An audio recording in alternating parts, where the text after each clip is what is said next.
करतात. काय म्हणावे त्या स्वामी निष्ठेला. पुढे राजांना आग्र्याला जावे लागले.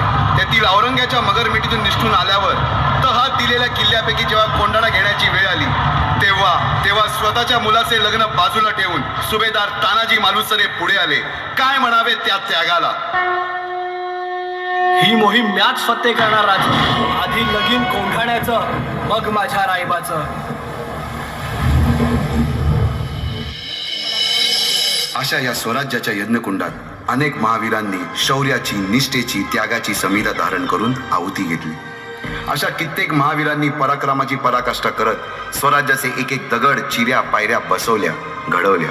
एक एक बुरुज बांधला गेला आणि आता वेळ आली त्या बांधलेल्या भक्कम गडावर विजयश्री धारण केलेला भगवा ध्वज चढवण्याची, म्हणजेच आपल्या महाराजांच्या, शिवरायांच्या राज्याभिषेकाची.